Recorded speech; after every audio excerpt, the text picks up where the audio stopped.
ভোটের মুখে কলকাতায় আগ্নেয়াস্ত্র উদ্ধার হলো। কসবায় উদ্ধার 6টি আগ্নেয়াস্ত্র এবং 11 রাউন্ড কার্তুজ।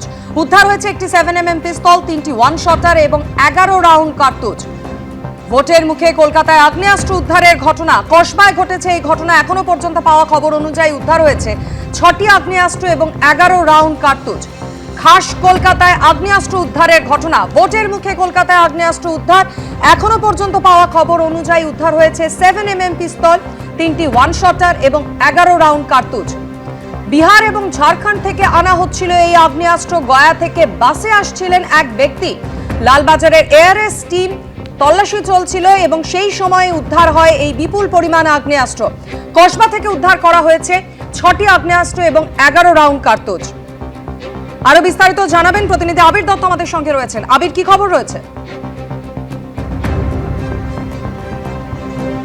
দেখো, একেবারেই গতকালই যেটা জানা যাচ্ছে যে কসবা থেকে এই প্রায় 11টি ফায়ার আর্মস এবং তার সঙ্গে প্রায় 6টি ফায়ার আর্মস এবং 11 রাউন্ড কার্টেজ সেটা কিন্তু ইতিমধ্যে উদ্ধার করা হয়েছে। যে ব্যক্তিকে ধরা হয়েছে সেই ব্যক্তি গয়ার বাসিন্দা এবং গোপন সূত্রে খবর পাওয়ার পরে পুলিশ জানতে পারে যে বিহার কলকাতা কানেকশনে সেখানে কিছু ব্যক্তি যারা এই ধরনের আর্মস ডিল করতে চাইছে।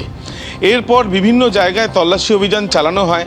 রাসবিহারী কানেক্টর, যেটা কসবা থানার অন্তর্গত, সেই জায়গাতেও কিন্তু তাদের তল্লাশি অভিযান চলে বিভিন্ন ট্যাক্সি, অটো, বিভিন্ন রকম গাড়িতে। এবং মূলত তাদের তরফ থেকে এটাই লক্ষ্য ছিল যে এই আর্মস যেটা নিয়ে আসা হচ্ছে সেই আর্মস যেন তেন প্রকারে সেটা ধরা হয় এবং যে ব্যক্তি নিয়ে আসছে তাকেও যাতে ধরা যায়। তার কারণ সামনেই নির্বাচন আসছে, নির্বাচন একেবারে দোরগোড়ায়। এবং সেই মর্মে কয়েকদিন আগেই আমরা দেখেছি যে রবীন্দ্র সরোবর থানার অঞ্চলে সেখানে আগ্নেয়াস্ত্র, বোমা সেগুলোর কতটাই দাপাদাপি এবং একজন গুলিবিদ্ধ হয়ে হাসপাতালেও চিকিৎসাধীন। এবং এই যে ঘটনার পর প্রশ্ন উঠছিল যে এই আগ্নেয়াস্ত্র আসছে কোথা থেকে এবং আগ্নেয়াস্ত্রর আমদানি কিন্তু যথাযথ রয়েছে। আরও একবার প্রমাণ হলো যে কিভাবে ভিন রাজ্য থেকে এই আগ্নেয়াস্ত্র শহর কলকাতায় এসে পৌঁছচ্ছে। কলকাতা পুলিশের অ্যান্টি রাউডি সেকশন তাদের তরফ থেকে এই তল্লাশি অভিযান চালিয়ে গতকালই এই ব্যক্তিকে কিন্তু ধরা হয়, যে গয়ার বাসিন্দা। এবং এই ব্যক্তির কাছ থেকে যে ধরনের আর্মস পাওয়া গেছে সেটা সিঙ্গেল শটার থেকে আরম্ভ করে পিস্তল। এবং এই যে আগ্নেয়াস্ত্র 6টি যেটি পাওয়া গিয়েছে সেই আগ্নেয়াস্ত্র কার কাছে যাচ্ছিল, এর আগেও কি ওই ব্যক্তি এই ধরনের আগ্নেয়াস্ত্র এখানে নিয়ে এসছে, বা সম্প্রতিকালে যে গুলি চালানোর যে ঘটনা সেই ঘটনায় যে আগ্নেয়াস্ত্রগুলো ব্যবহার করা হয়েছে এবং যে আগ্নেয়াস্ত্র উদ্ধার করা হয়েছে এইগুলোর মধ্যে কি সামঞ্জস্য রয়েছে? নির্বাচনের আগে কি আগ্নেয়াস্ত্র কেউ বরাত দিচ্ছে? এই প্রশ্নগুলো কিন্তু উঠছে এবং এই প্রশ্নগুলোর জবাব খোঁজার চেষ্টা চালাচ্ছে কলকাতা পুলিশ। নির্বাচনের আগে যে শহরে আগ্নেয়াস্ত্র ঢুকেছে এবং বা সেগুলো যে শহর হয়ে অন্য কোনো জায়গায় যাওয়ারও পরিকল্পনা থাকতে পারে, সেই বিষয়গুলো খতিয়ে দেখা হচ্ছে। এবং যে ব্যক্তিকে গ্রেপ্তার করা হয়েছে সেই ব্যক্তির বাকি সঙ্গীরা কারা সেই বিষয়টাও জানার চেষ্টা চালানো হচ্ছে বলে পুলিশ সূত্রে খবর। একেবারে আবির, তুমি আমাদের সঙ্গে থাকো। দেখতেই পাচ্ছেন যে ভোটের মুখে কলকাতায় কিন্তু একেবারে আগ্নেয়াস্ত্র উদ্ধার হলো। কসবায় উদ্ধার হয়েছে 6টি আগ্নেয়াস্ত্র এবং 11 রাউন্ড কার্তুজ। সামনেই কিন্তু নির্বাচন রয়েছে আর তারই মধ্যে এই প্রচুর পরিমাণ অস্ত্র কিন্তু উদ্ধার হয়েছে। একটি 7mm পিস্তল পাওয়া গেছে, 3টি ওয়ান শটার এবং 11 রাউন্ড কার্তুজ উদ্ধার হয়েছে। আপনাদের মনে থাকবে সপ্তাহ দুয়েক আগেই কিন্তু দুষ্কৃতী তাণ্ডবে কাঁকুলিয়া উত্তপ্ত হয়ে উঠেছিল। সেখানে কিন্তু গুলি চলেছিল, বোমাবাজি হয়েছিল, এমনটাই কিন্তু অভিযোগ উঠেছিল। এবং সেখানে সামনে এসেছিল প্রমোটিং বিবাদ। এবার অন্য রাজ্য থেকে অস্ত্রশস্ত্র নিয়ে এই ব্যক্তিরা আসছিল। পুলিশের কাছে আগাম খবর ছিল লালবাজারের এআরএস টিমের হাতে অস্ত্র পাচারকারী, তাকেও কিন্তু গ্রেফতার করা হয়েছে। বিহার ঝাড়খণ্ড থেকেই আগ্নেয়াস্ত্র আনা হচ্ছিল। কথা বলবো আবারও, আমাদের প্রতিনিধি আবির দত্ত রয়েছেন আমাদের সঙ্গে।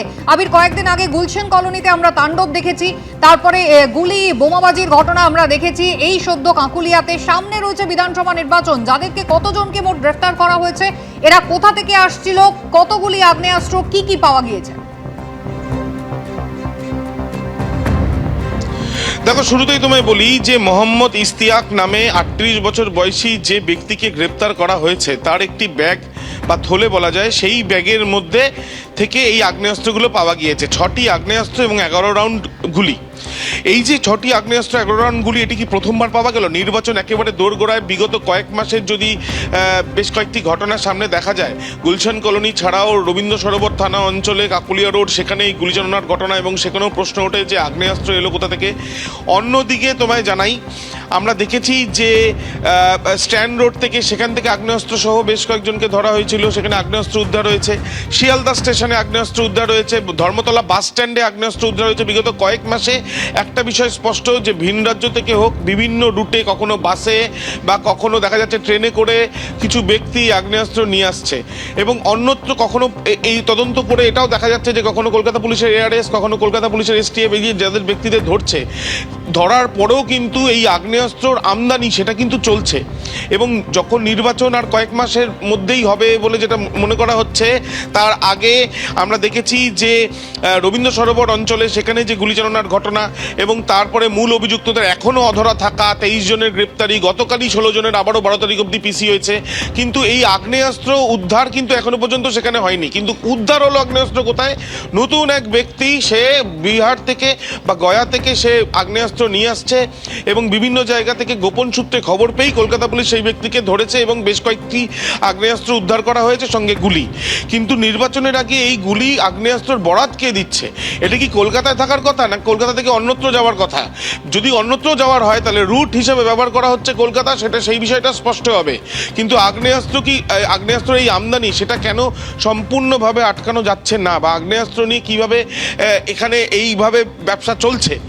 একদিকে আমরা দেখেছি যে শিয়ালদা স্টেশনে এসটিএফ এর তরফ থেকে ধরা হয়েছিল, স্ট্যান্ড রোডও ধরা হয়েছিল, এবং তার সাথে সাথে আনন্দপুরে সেখানেও ধরা হয়েছিল। অর্থাৎ এই যে বিভিন্নভাবে কেউ পকেট পকেট করে এই যে আগ্নেয়াস্ত্রগুলো নিয়ে আসে, কখনো ব্যাগে, কখনো গাড়ির ডিকির তলায়, এইভাবে যে নিয়ে আসা হচ্ছে, সেই আগ্নেয়াস্ত্রগুলোর বরাত তার মানে হচ্ছে মোটা অঙ্কের বিনিময়, সেগুলো আটকানোর চেষ্টা চালাচ্ছে কলকাতা পুলিশ। আবির, ধন্যবাদ।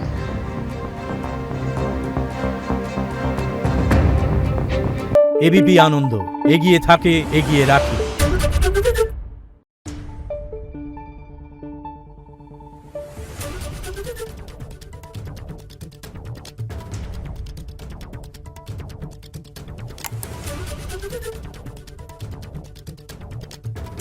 Thank you.